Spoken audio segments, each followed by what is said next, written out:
first Citizen channel and a victory, yes, alright, let's not get too carried away, but small leaps, small baby steps towards something. Let's get a little bit of a run together.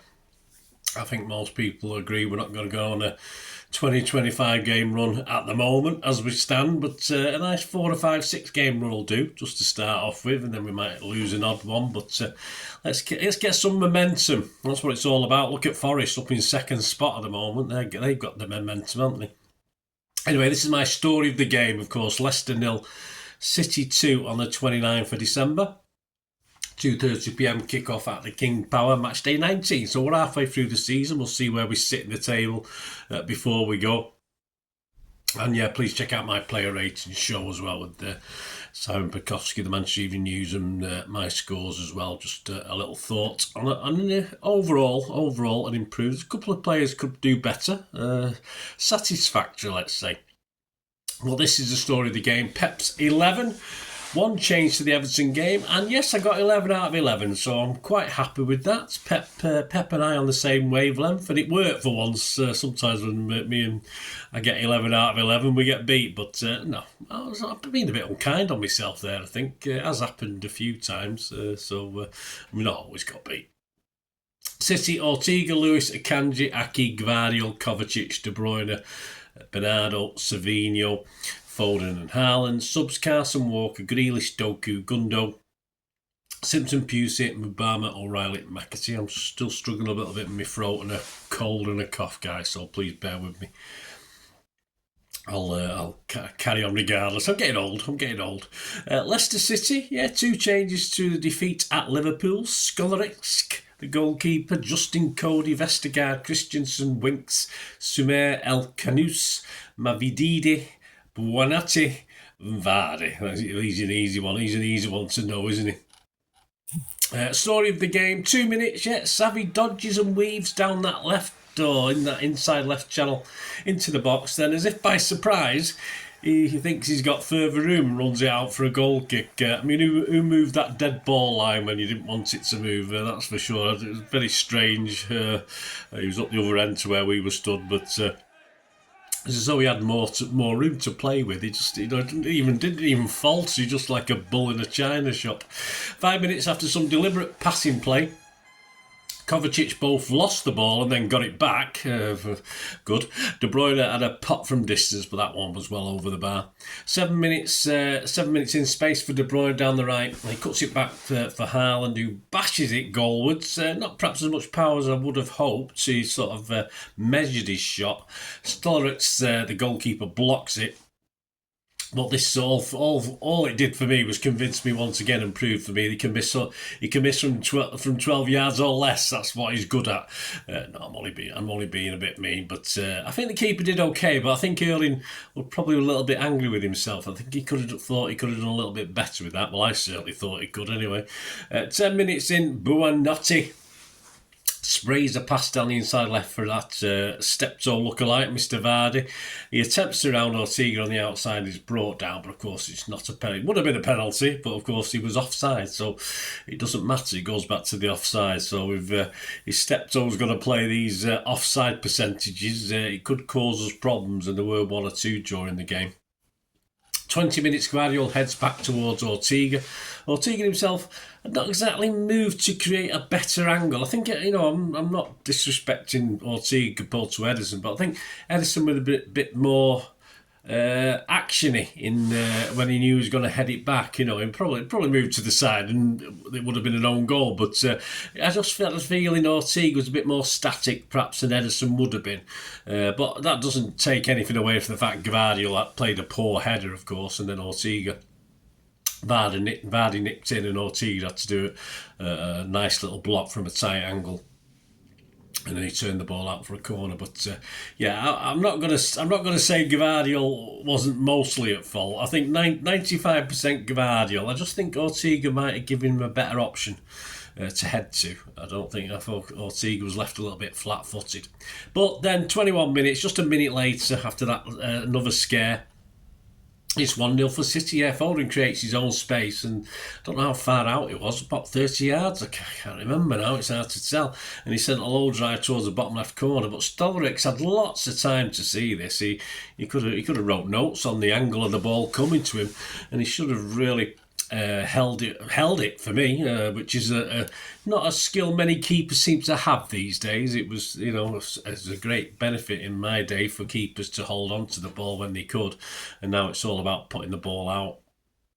Should have perhaps put out for a corner as well, but all he did was parry it. And of course, Savvy on the left hand, I think running into the left hand side of the penalty box, he's looked as though he's at the January sales buying a new coat for his Sprog that's due to arrive. He was that fast getting into the box and lashed the ball past the keeper from a tight angle. Oh, I've never seen that sucking thumb and ball up the shirt before. I wonder where that's come from. That's brand new, isn't it?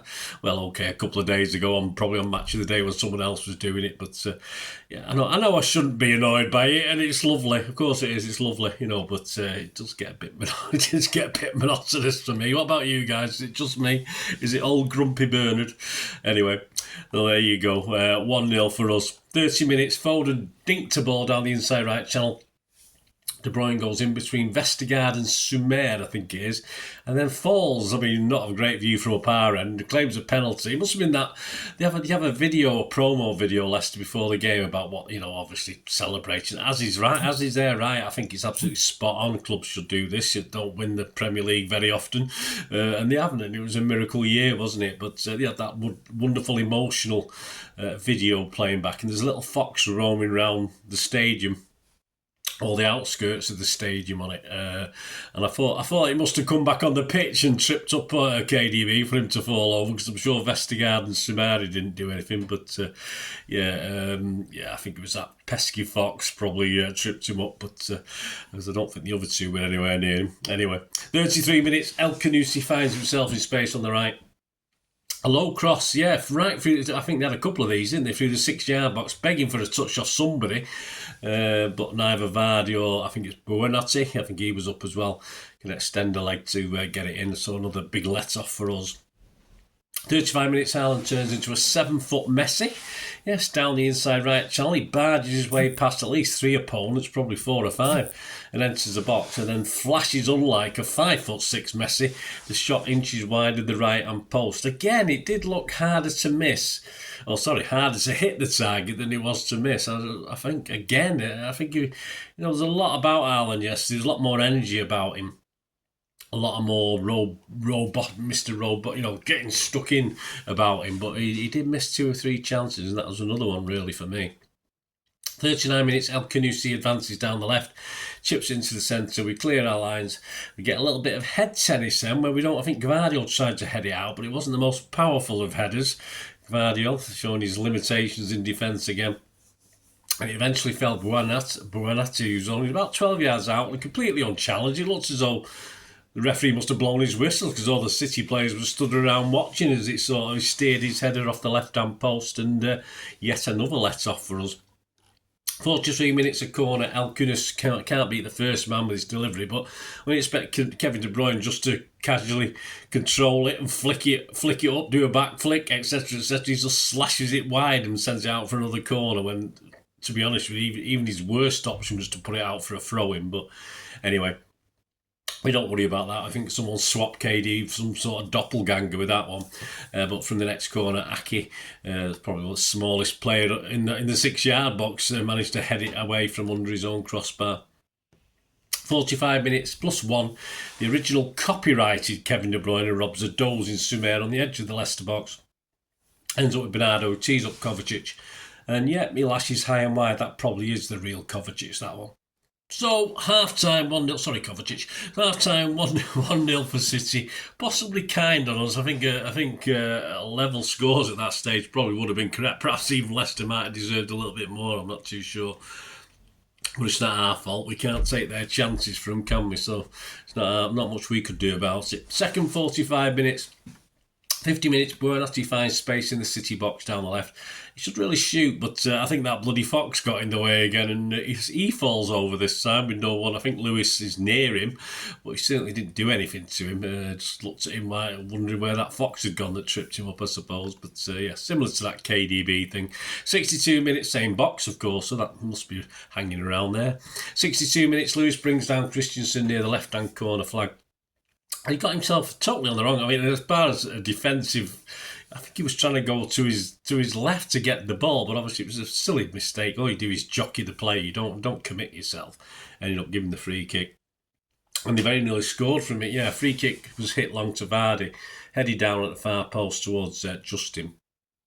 And although I think Vardy was probably going for goal, he just couldn't get any real momentum on it, and the ball flicked goalwards from Justin, but Kanji was there to comfortably hack it off the line. 66 minutes, McAtee comes on from Foden, a breath of fresh air, I must say, as McAtee threatened if he don't get any time is off. I don't know, I think he enjoyed himself anyway. 67 minutes for Vididi, swings across from the left. It's a peach sailing over a Kanji and dropping to Vardy on the edge of the 6-yard box, and Vardy sort of sticks his leg out. I expect the net to bulge, but it goes over the bar. I think he should really have scored that one. Perhaps a younger, more handsome version, if there ever was one, might have scored that one. 70 minutes, Walker replaces Aki, and 74 minutes, we all breathe a sort of sigh of relief, because there's still plenty of time for us to cock it up, of course, but we go 2-0 ahead. McAtee, a lovely little spin down the touchline near the halfway line, and then sort of to beat one player, and that player, number 16, I can't remember who number 16 was, but perhaps another player might have, I think he tried to grab hold of McAtee, but because the thing is with McAtee, a lot of the opponents don't really know what to expect just yet, although Leicester obviously played Sheffield United, so they probably do. But he managed to shake off that. I mean, another player might have just physically took him out, I don't know.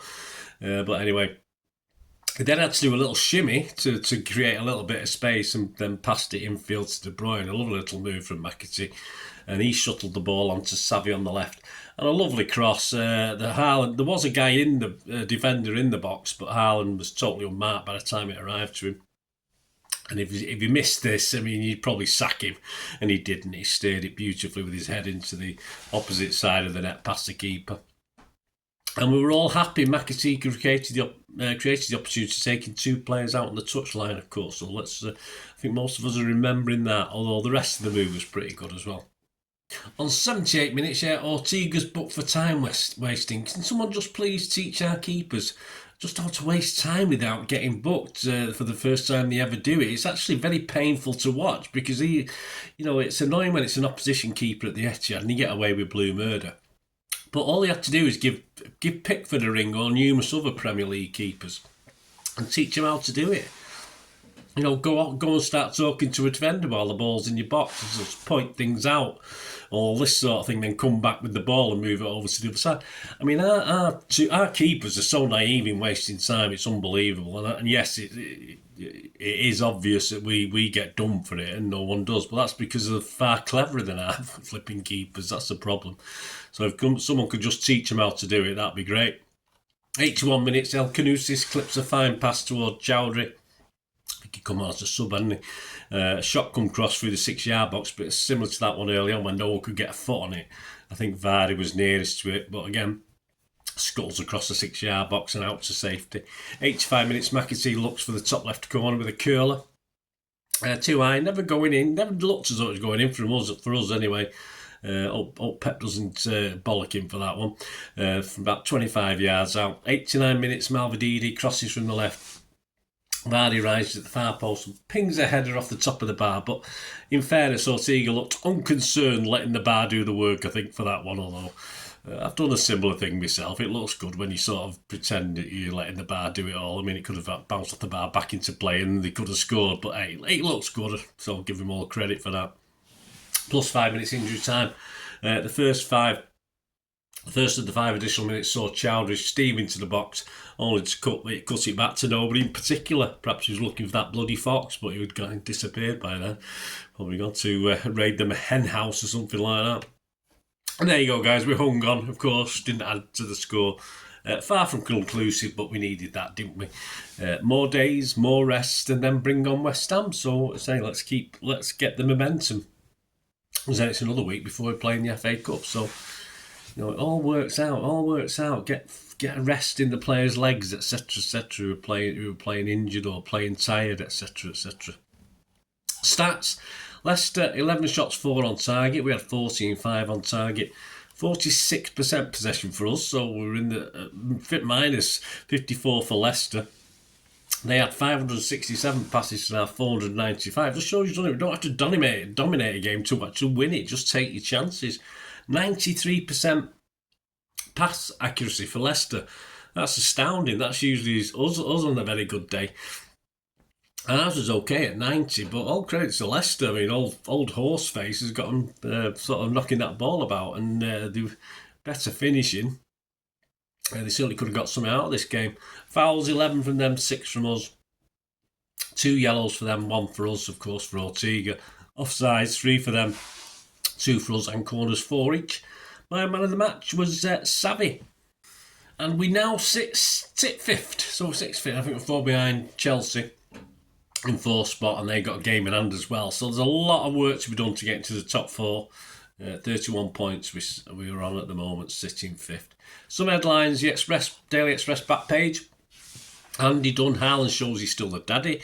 Inside, Neil Moxley writes, relief at last for Pep, but it's far from easy. Correct. And he rated Kovacic's top man with an 8 out of 10. Daily Mail, Ian Ladyman inside, new year, new city. The Guardian back page, say Guardiola. Guardian back page, Ben Fisher, City win will clear minds and souls, says Guardiola. Inside, Haaland's bundle of joy gives Guardiola timely lift. Something to do with babies, I think. Mirror back page, Andy Dunn, Few Moon, I like that one. Inside, Manchester Gritty, it's okay. Better than putting an SH in front of it. Kovacic rated an 8 as far as Andy Dunn was concerned, he's top man. Local Rag the Manchester Evening News, the front page, youngster helps tee up City win. Back page, happy days are here again. Inside, Simon B. McAtee off the bench gives fans something to cheer at last. Pep Macca proves his worth, and Savic was Simon's top-rated City player. There you go, guys. So let us know your thoughts, what you thought of the game. I hope you found that reasonably entertaining. So I've had to do a bit of editing on this because I keep getting a bit of a scratchy throat and starting to cough, etc. So bear with me anyway. I've got to do the flipping history vlog, which sort of goes through about 4 games in one go. Imagine that. So I've got that to do yet. So I might have to wait a couple of days while I can do that one. It's going to be a bit of be about 20 cuts in a 10-minute video the way it's going. Anyway, there you go, guys. Coming soon, of course, Pepsi 11 for the visit of West Ham to the Etihad, and the City 1:30 special will be out very, very soon. City and West Ham's celebration. City's 130 years plus of being Manchester City, of course. So I hope you enjoyed it. Please stay tuned. You want ways of contacting me through my various socials, and any help you can give to support the channel as well will be much appreciated. I hope you enjoyed the feature, and if you can support me through the subscription, if you can subscribe, guys, that'd be wonderful if you've not already done so.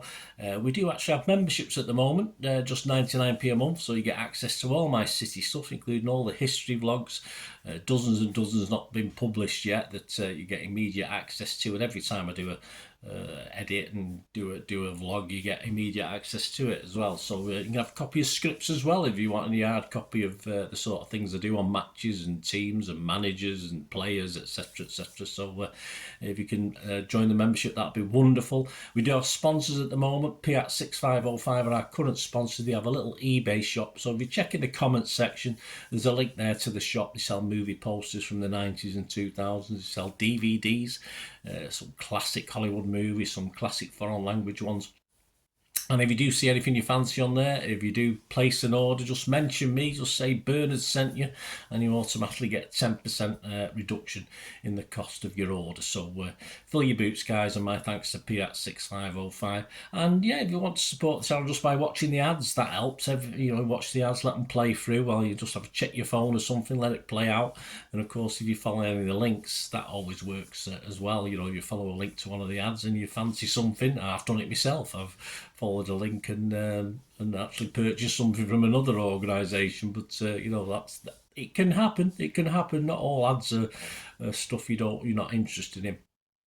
And of course, if you can give us a like, guys, that would be absolutely fantastic. All the likes are much appreciated. Anyway, thanks for watching. Until the next time, of course, I only ever ask one thing, don't I? Please, I ask you all to stay safe, especially you Blues. Until the next time, come on, City.